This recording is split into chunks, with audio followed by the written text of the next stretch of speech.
Vamos a estar muy atentos al mensaje de la palabra de Dios. Dios nos bendice con su palabra, ¿verdad? Entre otras muchísimas cosas.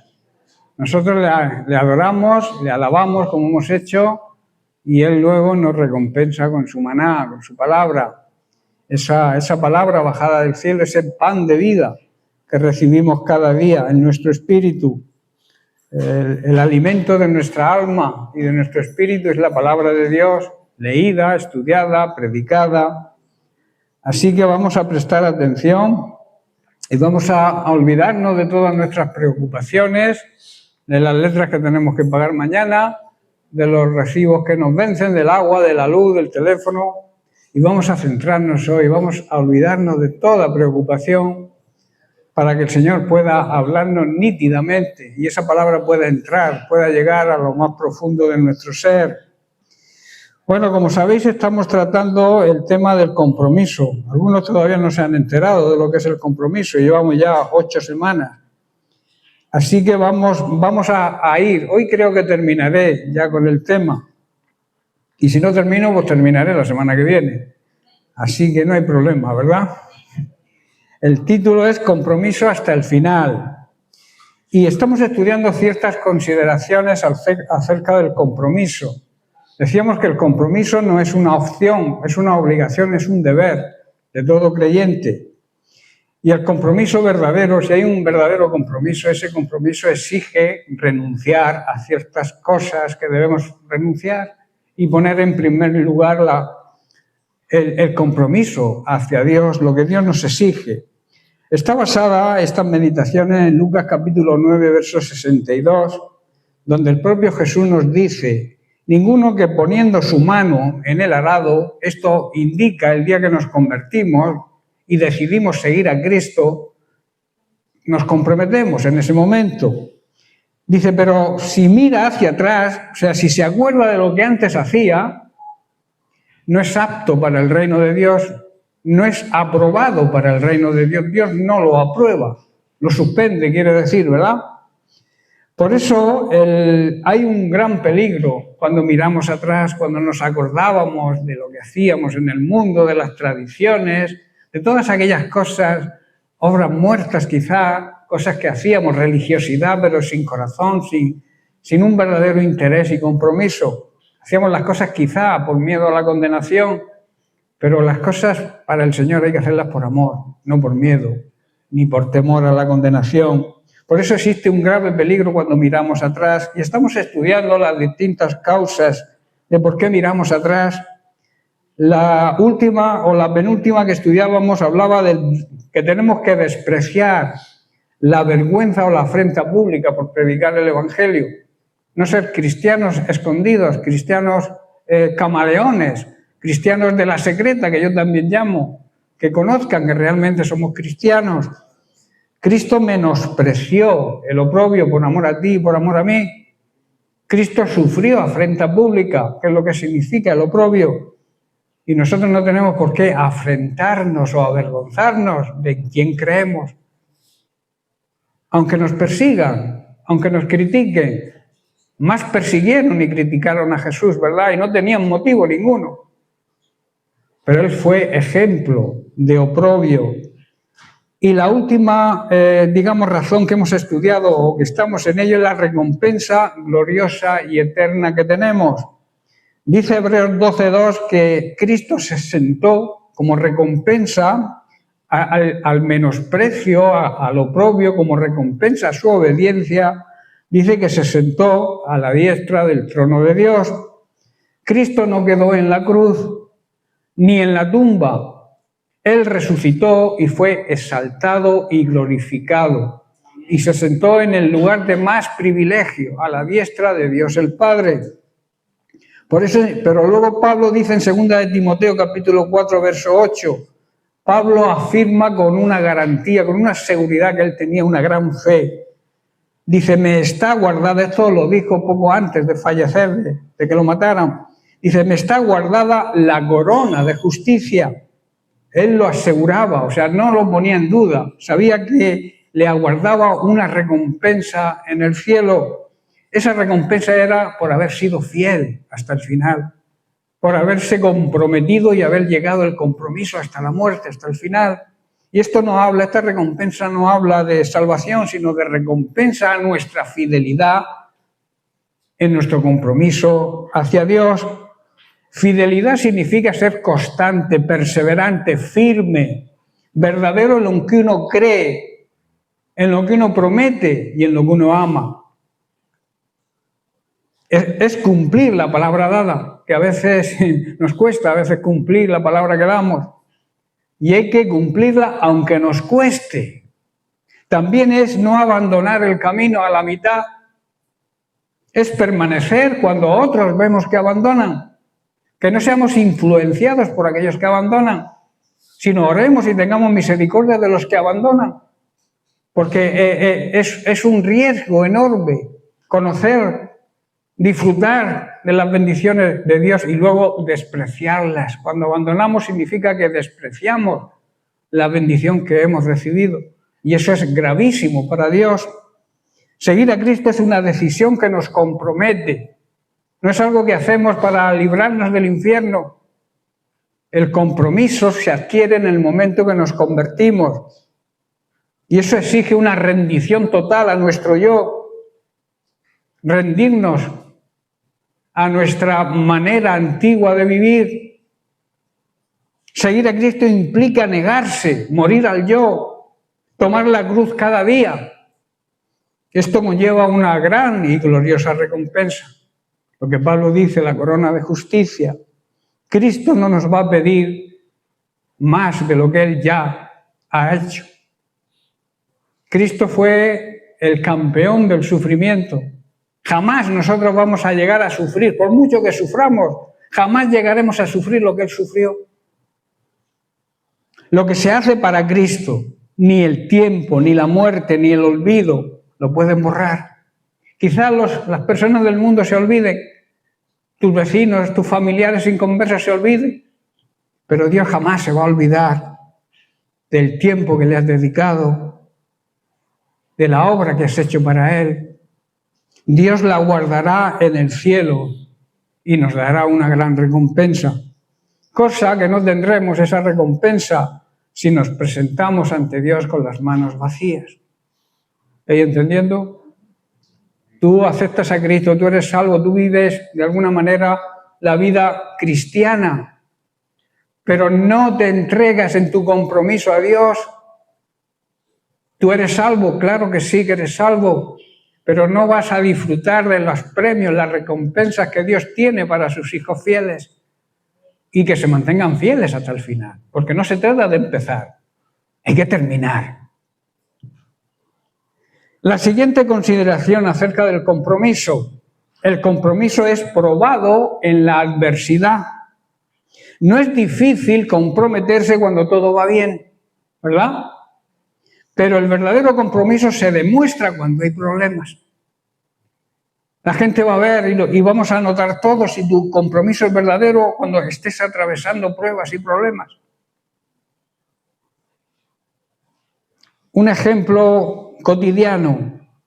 Un matrimonio no se sostiene solo con palabras bonitas, ¿verdad? Sino con hechos que demuestren que realmente amas.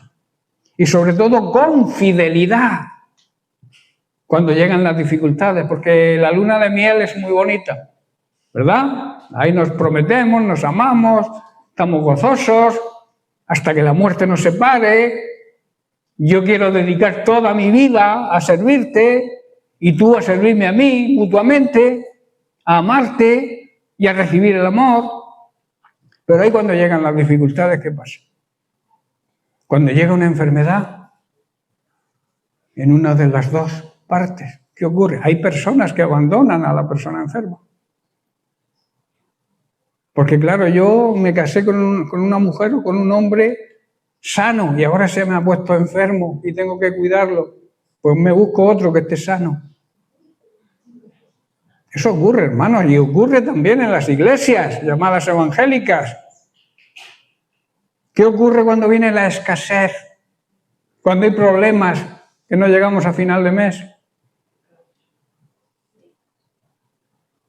Cuando vienen las pruebas. Los hijos, los problemas con los hijos, los problemas en la casa, las tentaciones. ¿Seguimos siendo fieles como nos prometimos al principio? ¿O ya empezamos a dudar? Nuestra relación con Dios debe ser de fidelidad total hasta el final. Lo mismo que en el matrimonio. ¿Seguimos orando cuando no sentimos hacerlo? Cuando no tenemos ganas de orar porque estamos en problemas, yo ya no oro. Es cuando más tenemos que orar, cuando estamos en problemas. ¿Alabamos cuando estamos atravesando por un valle de sombras? ¿Alabamos a Dios de verdad? La alabanza rompe cadenas. Eso tenemos que saberlo. La alabanza, la adoración a Dios rompe cadenas. Cuenta la historia de una tal Corrie ten Boom, escritora holandesa cristiana, que salvó a muchos judíos durante la Segunda Guerra Mundial. Fue arrestada y enviada a un campo de concentración. Allí, en medio de la oscuridad del campo de concentración, su compromiso con Dios no se quebró. En lugar de quejarse, evangelizaba a otras prisioneras. Decía, no hay pozo tan profundo que el amor de Dios no sea aún más profundo. Palabras poderosas, ¿verdad? De alguien que había perdido la libertad y estaba en un campo de concentración. Su compromiso no se quebró. Siguió hacia adelante. Por eso nuestro compromiso, nuestro propósito para con Dios se prueba en medio de la adversidad. La fe del verdadero creyente no se mide en los tiempos de abundancia y de tranquilidad, sino en los días de prueba.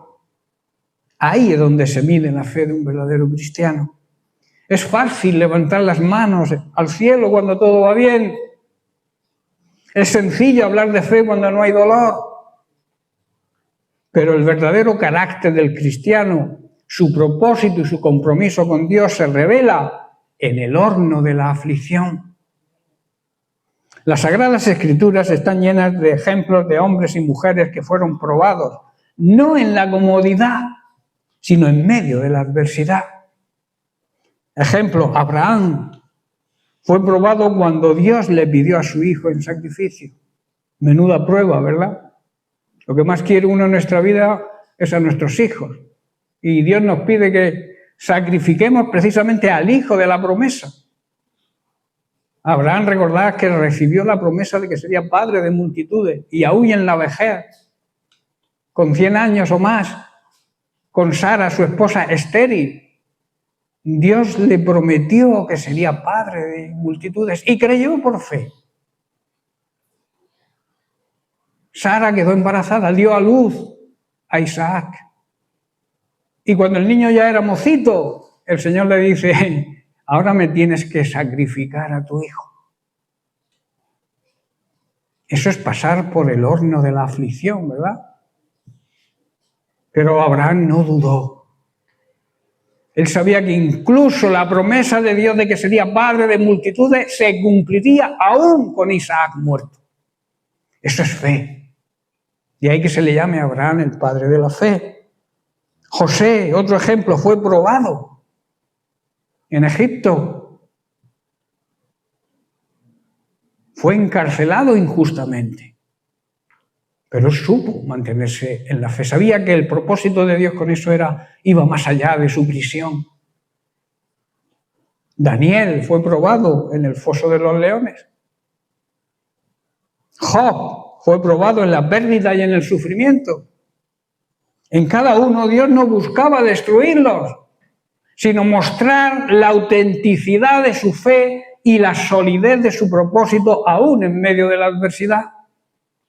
Dios, cuando pasamos pruebas, no nos quiere destruir con las pruebas, quiere purificarnos, quiere demostrarnos la clase de fe que tenemos.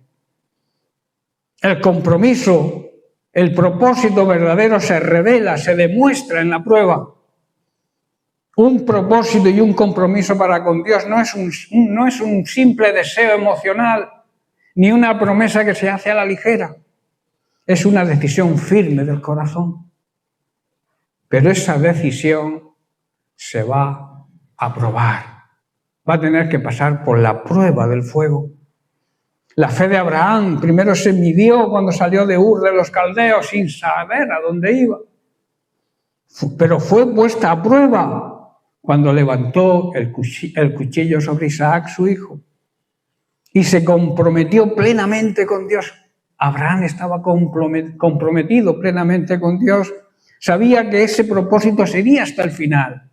Por eso estuvo dispuesto incluso a sacrificar su propio hijo.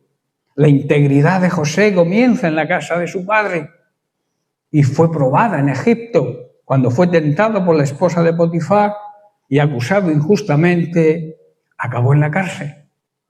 Él sabía que Dios tenía un plan en todo y se comprometió en ese plan con Dios hasta el final. Alguien dijo, nuestra fe no se mide en la reunión del domingo, sino en los problemas del lunes. Aquí tenemos todos mucha fe, ¿verdad? Pero ¿y mañana cuando lleguen los problemas? Seguimos manteniendo nuestra fe. Que alguien le dé un codazo a ese señor. Al hermano de Angélica, que le dé un golpecito. Que mira.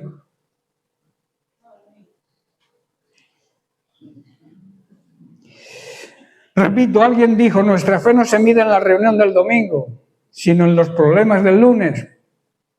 ¿Qué revela, qué transmite tu vida en los momentos de adversidad? Preguntas. ¿Quejas, dudas, murmuración, crítica, deporte nacional? ¿O una confianza firme en el Señor? La adversidad prueba la sinceridad de nuestra fe. En 1 de Pedro capítulo 1, verso 7, el apóstol Pedro escribe, para que sometida a prueba vuestra fe, mucho más preciosa que el oro, el cual, aunque perecedero, se prueba con fuego, sea hallada en alabanza, gloria y honra cuando sea manifestado Jesucristo. Nuestra actitud ante las pruebas va a demostrar nuestra fe. Si nuestra fe es auténtica, se va a demostrar en medio de la prueba. Nuestra fe está siendo probada de la misma manera que el fuego prueba y purifica el oro. Aunque nuestra fe, Dios la considera, escuchar bien, mucho más preciosa que el mismo oro, que es el metal más caro y más precioso, de gran precio, que existe, ¿verdad? Pues Dios considera nuestra fe de mucho más valor que el oro. Si nuestra fe permanece firme en esas pruebas, nos traerá un gran privilegio, algo increíble de parte de Dios. Dios va a alabarnos, va a alabar nuestra fe el día que Jesucristo regrese y se manifieste de nuevo. Así que el fuego revela la pureza del oro, ¿verdad? De la misma manera, la prueba revela la pureza de tu fe. Si nuestro propósito y compromiso es superficial, la prueba lo va a deshacer. Pero si tu compromiso es auténtico, genuino, la prueba lo fortalece. Ejemplo bíblico, el pueblo de Israel en el desierto. En Egipto clamaban a Dios por libertad, que les enviara un libertador. Pero en cuanto vino la sed en el desierto y el hambre, no confiaron en Dios, se quejaron y quisieron volver atrás. Miraron atrás. Miraron los ajos, los pepinos, las cebollas que comían en Egipto. Pero no se acordaban que eran esclavos y que Dios los sacó de la esclavitud. La adversidad mostró que su propósito y su compromiso no eran firmes, no eran genuinos. Lo mismo ocurre hoy en día con el compromiso de muchos cristianos. Son compromisos de palabra, pero cuando viene la prueba, abandonamos. La prueba no destruye, la prueba purifica. El enemigo quiere usar la adversidad para desanimarnos, pero Dios la usa para purificarnos y perfeccionarnos, quitando de nosotros todo lo que no vale, toda impureza, Lo mismo que el fuego quita toda la impureza del oro. Las pruebas, el fuego de la prueba, el crisol de la prueba, limpia nuestra vida de toda impureza. Job dijo en Job 23:10, dice, mas él, Dios, conoce mi camino, sabe por dónde ando, me probará. Estaba seguro de que Dios le iba a probar, pero también estaba seguro de algo, que iba a salir como el oro. Saldré como el oro. Él sabía que en medio de la prueba, su fe estaba siendo purificada. Dios estaba quitando todo lo superficial de la vida de Job. Daniel en el foso, en vez de perder la fe, salió más fortalecido y purificado que nunca. Pablo en la cárcel escribió las cartas que aún nos fortalecen, ¿verdad? La mayoría las escribió desde la cárcel. No temas el fuego de la prueba. Las pruebas, repito, no son para destruirnos, sino para afirmar, para confirmar nuestra fe y mostrar que nuestro compromiso para con Dios es verdadero. No abandones tu compromiso porque seas probado por problemas y dificultades. Sigue el compromiso porque tendrás la recompensa final. Sé fiel hasta la muerte y yo te daré la corona de la vida. Permanecer firmes glorifica a Dios. Cuando tú te permaneces, a pesar de las pruebas, de las dificultades, tú permaneces firme en tu propósito con Dios. El mundo también observa cómo reaccionamos en medio de la adversidad. Nuestra fe y nuestro compromiso hasta el final es un testimonio más fuerte en medio del dolor que en medio de la comodidad. Cuando nosotros en medio de los problemas damos buen testimonio, la gente que nos rodea lo ve, tiene más efecto en ese momento cuando estamos en problemas que cuando demostramos nuestra fe en medio de la comodidad y cuando todo nos va bien. Si analizamos el libro de Job, vemos que cuando Job adoró en medio de la adversidad y la pérdida, el diablo quedó en vergüenza. Cuando Pablo y Silas cantaban himnos en la cárcel, los presos lo escuchaban y Dios abrió las puertas de la cárcel.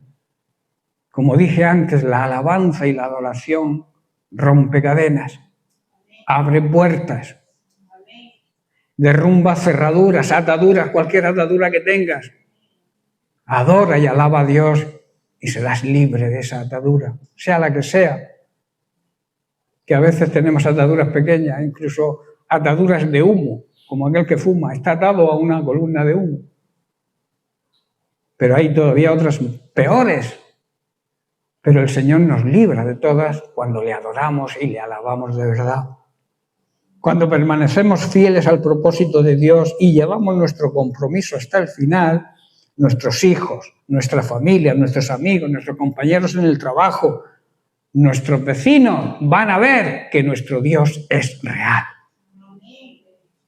Pero si a la mínima nos venimos abajo, ¿qué clase de Dios tendrán estos? Que dicen que creen, pero tienen un problema, se vienen abajo. Por eso, repito, nuestro testimonio de fe tiene que ser, es más fuerte en medio de la prueba que cuando las cosas nos van bien.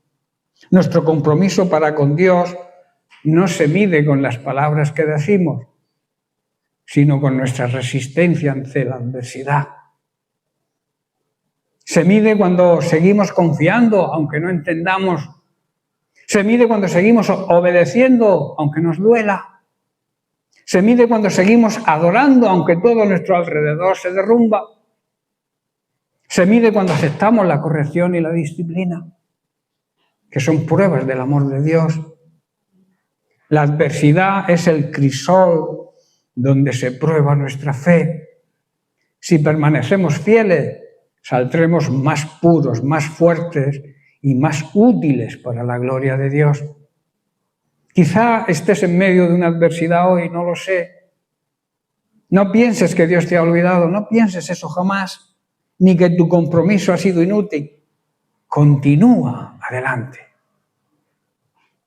La prueba no es para destruirte, sino para mostrar lo genuino de nuestra fe y de nuestro compromiso con Dios y su obra. Recuerda, en la adversidad se revela, se demuestra nuestro compromiso si es real. En la adversidad se purifica y se fortalece nuestra fe. En la adversidad Dios es glorificado. Al permanecer firmes en el propósito de Dios y fieles en nuestro compromiso, nuestra vida dará testimonio de que nuestro Dios es real, fiel y que cumple sus promesas. La siguiente consideración acerca del compromiso. El compromiso verdadero trae fruto, pero también trae recompensa. Es el compromiso que Dios honra. Dios honra a los que le siguen con fidelidad, aunque nos cueste, aunque sea difícil. La Biblia está llena de ejemplos de hombres y mujeres comprometidos. Vamos a imitarlos, vamos a comprometernos de la misma manera. Un ejemplo, Noé, durante más de 100 años estuvo construyendo el arca en obediencia a Dios, sin haber visto, sin saber lo que era la lluvia. Pero él dijo, lo dice Dios, yo lo hago. Fue fiel, sin entenderlo todo, porque confió en Dios que lo llamó. O sea, no había llovido porque no llovía entonces. En aquella época era un rocío que salía de la tierra y rociaba la tierra, pero no había habido lluvia jamás del cielo. Entonces, Noé no había visto la lluvia. Sí había visto el rocío cada mañana, cómo la tierra era refrescada y regada por el rocío, pero jamás hubo lluvia. Por eso su fe se mantuvo en lo que Dios le dijo: construye un arca porque va a llover. Y el Señor, y Noé no le dijo ¿qué es llover?, sino que se puso a construir el arca. Y a pesar de las risas y de las indirectas que le tiraban todos, que estaba loco, que estaba haciendo, se tiró 100 años construyendo un arca. 100 años permaneciendo en fe genuina, en fe verdadera. ¿Por qué? Porque confió en Dios que le hizo el llamado. Daniel, en tierra extraña, con presión, sí, pero con una vida comprometida, se mantuvo firme. No dejó que el ambiente le contaminara y marcara su vida, sino su compromiso con Dios fue hasta el final. Recordemos que se negaron a comer de la comida del rey y le pidieron al maestresala que les permitiera no comer de la comida del rey, que ellos comerían su propia comida. Solamente comían legumbres. Pero dice la Biblia que tenían el semblante más favorable, más vital que los que comían en la mesa del rey, porque se mantuvieron fiel, en fe. Pablo, después de su conversión, nunca miró atrás. Padeció persecuciones, cárceles, azotes, naufragios, toda clase de problemas. Pero dijo en Filipenses capítulo 1, verso 21, para mí el vivir es Cristo.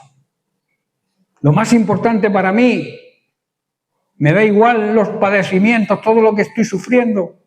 Para mí lo más importante es que sigo a Cristo. Eso es compromiso, ¿verdad? Y en 1 Corintios capítulo 15, verso 58, Pablo también dice, así que, hermanos míos, amados, estad firmes y constantes, perseverantes, creciendo en la obra del Señor siempre.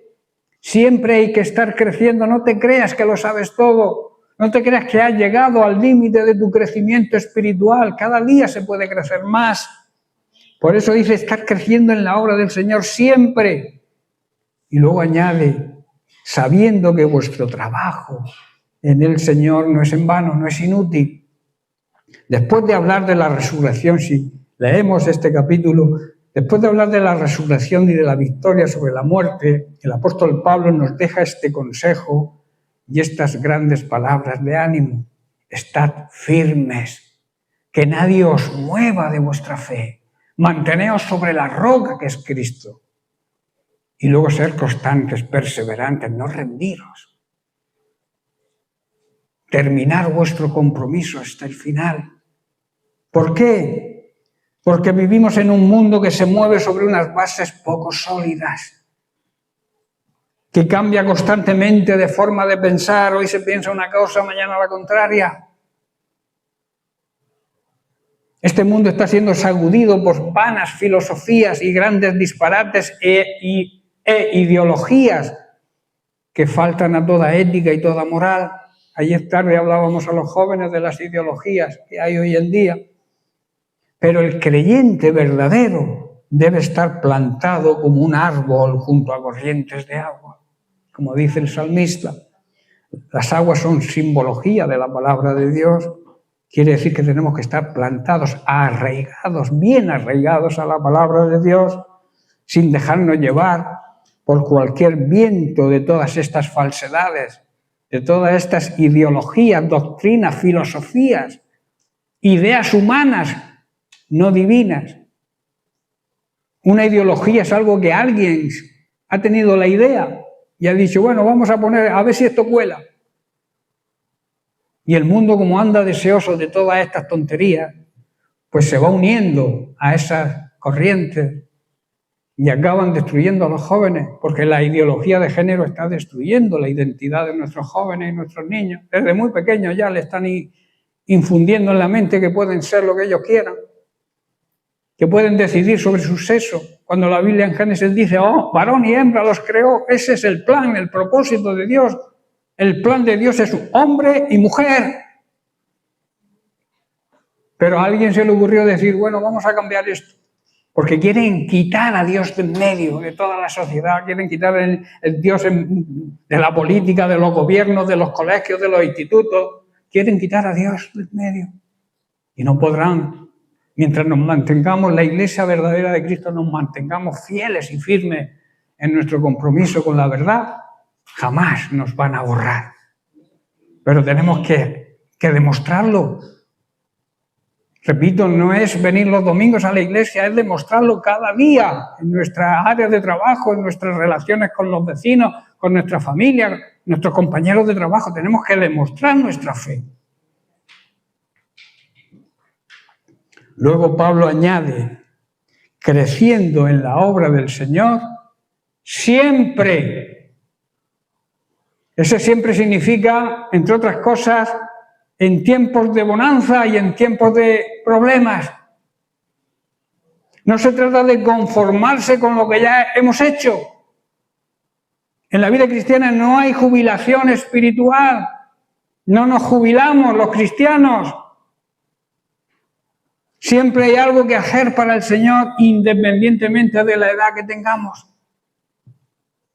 Siempre podemos orar más, servir mejor, amar más y darnos más y dar más, para que la obra del Señor crezca y avance. Pablo termina con una gran y valiosa promesa. Vuestro trabajo en el Señor no es en vano. A veces parece que nadie ve lo que hacemos, que nadie no vemos el fruto, que estamos sembrando sin ver resultados. Pero Dios ve, Dios se da cuenta de nuestro compromiso y Dios siempre nos va a recompensar si nos mantenemos fieles. Nada que hagamos para Cristo está perdido, ni cae en saco roto. Todo tiene un valor eterno. Así que sigamos firmes, sigamos constantes y creciendo, porque en el Señor todo esfuerzo, toda lágrima, toda oración, todo lo que hagamos, vale la pena. Aunque el camino del compromiso es estrecho y angosto, el camino no está vacío, está lleno de gozo, lleno de la paz del Señor, lleno de fruto espiritual. Y como hemos estudiado y visto, tiene una gran recompensa final, la corona incorruptible de justicia. Un ejemplo cotidiano, el agricultor que trabaja la tierra con esfuerzo, día tras día, sin ver resultados inmediatos, no abandona porque sabe que la cosecha va a llegar a su tiempo. Muchos creyentes quieren sembrar y ver la semilla automáticamente, caer y verla, y eso es imposible. Necesita un tiempo, ¿verdad? Y Dios utiliza ese tiempo para probar nuestra fe. Así es la obra de Dios. El fruto no siempre es inmediato, pero siempre llega. Una ilustración final. Un predicador fiel puede servir durante 50 años en una aldea apartada o en una obra insignificante, pequeña, sin ver gran fruto. Puede que cuando muera solo unas pocas personas le despidan. Pero puede que años más tarde uno de esos jóvenes que lo escuchaba cada domingo se convierta en un gran evangelista. Y entonces cientos de miles de personas pueden ser salvados por el ministerio de ese predicador que se mantuvo fiel en su compromiso durante tanto tiempo. ¿Verdad? Esas cosas, hay ejemplos, hay testimonios que acreditan que esas cosas han ocurrido de verdad. El compromiso de ese predicador no fue en vano. Le predicó a pocas personas, pero el fruto vino después, porque alguien que le escuchaba se convirtió en un gran evangelista y a través de ese evangelista se ganaron millares de personas para el Señor. Dios siempre recompensa la fidelidad. ¿Dónde está nuestro compromiso hoy? ¿Estamos sirviendo al Señor con fidelidad, aun cuando nadie nos aplauda? ¿Hemos puesto la mano en el arado o estamos mirando hacia adelante? ¿Estamos comprometidos solo cuando es fácil o también cuando cuesta? Hermanos, Cristo lo dio todo. Él no se dio a medias. No nos salvó a medias. Cristo lo entregó todo, hasta su propia vida, hasta la última gota de su sangre. ¿Y nosotros qué estamos haciendo en agradecimiento? Nuestra decisión debe ser una decisión irrevocable. Jesús no busca seguidores temporales. Él quiere discípulos con la mano firme en el arado y la mirada puesta en la meta, hacia adelante, sin mirar atrás. El compromiso cristiano es como el matrimonio, hasta que la muerte nos separe, hasta que la muerte nos libere del compromiso. No hay lugar para retroceder, como suelo decir yo algunas veces, un paso atrás ni para tomar impulso. Recordemos las palabras de Hebreos capítulo 10, verso 39. Dice el escritor de Hebreos, pero nosotros no somos de los que retroceden para la perdición, sino de los que tienen fe para preservación del alma. Nosotros no podemos ser de los que se apartan de Dios y abandonamos nuestro compromiso y nos conducimos hacia nuestra propia destrucción, que nos lleva al abandonar el compromiso.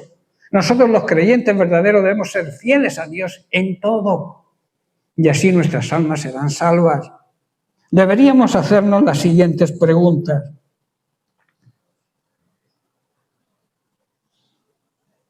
De una forma personal, que cada uno se la haga. ¿Qué tipo de compromiso tengo con Dios? ¿Estoy caminando hacia adelante o con la mirada fija en el Señor? ¿He puesto la mano en el arado pero estoy mirando atrás? ¿Me acuerdo de lo que hacía en el mundo? ¿Sirvo a Dios por convicción, por conveniencia? ¿Hay algo que me impide que me comprometa plenamente? La familia, el trabajo, el miedo, el pecado. Todas estas cosas nos comprometen a no cumplir el compromiso. Hoy el Señor nos llama a renovar nuestro compromiso hasta el final con Él. No basta con haber comenzado, hay que seguir adelante con firmeza, con fidelidad, con pasión. No miremos atrás, el mundo no tiene nada que ofrecernos. Nada bueno que ofrecernos. El cielo es nuestra meta. La palabra de Dios y la revelación del Espíritu Santo deben ser nuestra guía. El compromiso no es solo asistir a la iglesia los domingos o leer la Biblia de una manera rutinaria. Eso no es compromiso. Es vivir cada día para Cristo, cueste lo que cueste. y haciendo siempre no lo que queremos hacer, sino lo que Dios quiere que hagamos. Dios no busca cristianos interesados, busca cristianos comprometidos. Que digamos como Isaías, heme aquí, envíame a mí. Veamos el texto, Isaías capítulo 6, verso 8. Dice Isaías, después oí la voz del Señor que decía, ¿a quién enviaré y quién irá por nosotros? Entonces, dice Isaías, respondí yo, heme aquí, envíame a mí. Aquí estoy yo dispuesto, comprometido, envíame a mí. El capítulo 6 de Isaías nos presenta quizá uno de los pasajes más solemnes y gloriosos de toda la Escritura. Dice, si lo analizas, si lo lees, si lo estudias, que el profeta tiene una visión del Dios eterno sentado en su trono alto y sublime, rodeado de serafines que proclaman su santidad, santo, santo, santo, el Señor de los ejércitos. Toda la tierra está llena de su gloria. Ante esta visión poderosa y gloriosa, Isaías se ve a sí mismo tal como es, un hombre pecador, indigno de estar en la presencia de un Dios 3 veces santo, santo el Padre, santo el Hijo y santo el Espíritu Santo. Pero el Señor en su gracia purifica sus labios con un carbón encendido que simboliza el perdón, la purificación y la limpieza. Y en ese contexto que el Señor le plantea una gran pregunta, ¿a quién enviaré y quién irá por nosotros? Esto es un llamado no a los ángeles, no a los serafines, sino a la persona que ha sido redimida, al pecador que ha sido perdonado. Es un llamado a la iglesia actual. Y allí surge la respuesta voluntaria, rendida y decidida de Isaías, que debería ser también la nuestra, ¿verdad? Aquí estoy, envíame a mí. ¿Estamos dispuestos? Este pasaje nos enseña 3 verdades fundamentales. Primero, la visión de Dios produce convicción de pecado. Cuando vemos la grandeza de Dios, la santidad de Dios, nos sentimos pequeños, pecadores. La gracia de Dios, en segundo lugar, produce limpieza y restauración. Y el llamado de Dios, en tercer lugar, siempre requiere disposición, entrega y compromiso. La visión de Dios produce convicción de pecado.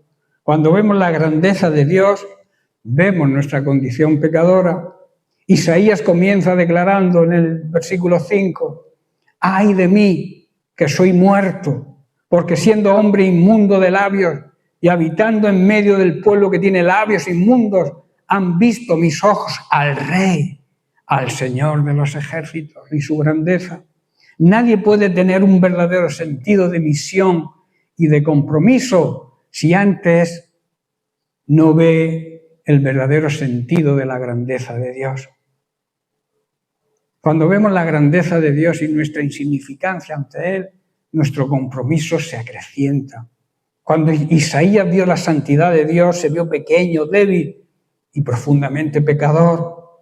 La misión y nuestro compromiso no comienza en un entusiasmo humano ni un deseo de protagonismo. Comienza cuando las personas se ven incapaces y reconocen que solo la gracia de Dios puede sostenernos. El apóstol Pedro vivió algo similar cuando ante la pesca milagrosa exclamó, apártate de mí, Señor, porque soy hombre pecador. Ante la grandeza de Dios nos vemos como realmente somos. La visión de Dios, ver su grandeza, siempre nos humilla, pero esa humillación es el punto de partida para el servicio y el compromiso verdadero. En segundo lugar, la gracia de Dios produce limpieza y restauración. Dios no deja a Isaías en su miseria. Un serafín vuela con un carbón encendido del altar y toca sus labios diciendo, he aquí que esto tocó tus labios y es quitada tu culpa, el perdón y limpiado tu pecado. El altar simboliza, apunta al sacrificio de Cristo, quien en la cruz llevó nuestros pecados. Así como el carbón encendido purificó los labios del profeta, la sangre de Cristo nos limpia y nos purifica de todo pecado. Una gran simbología, ¿verdad? Solo después de esa experiencia de perdón, Isaías estuvo capacitado para oír y responder al llamado de Dios y comprometerse. El servicio y compromiso cristiano, por tanto, no nace de la autosuficiencia, ni la prepotencia, ni el orgullo y la soberbia, sino de la gracia de Dios. No servimos a Dios para ser aceptados, sino que le servimos y nos comprometemos con Él, porque ya hemos sido aceptados y limpiados con la sangre de Cristo.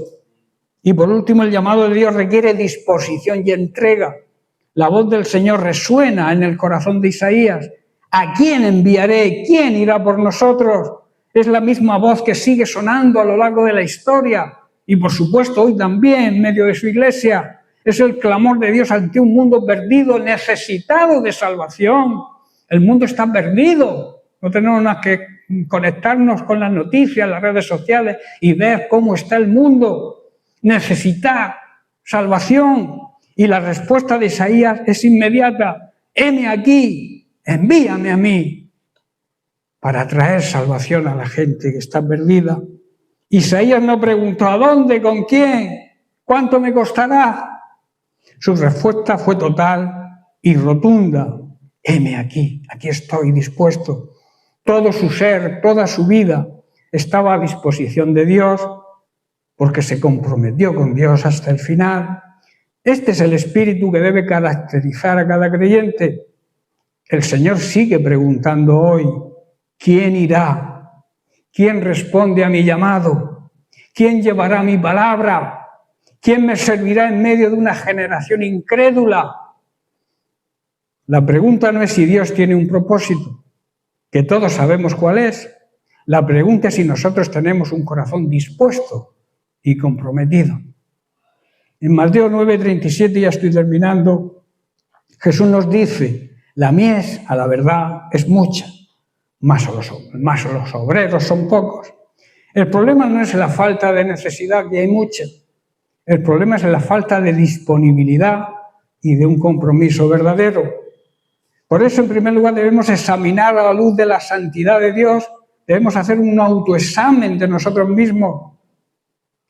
Yo te preguntaría, ¿has tenido la experiencia de ver tu necesidad delante de Él? ¿O aún vives pensando que puedes servirle viviendo sin limpieza?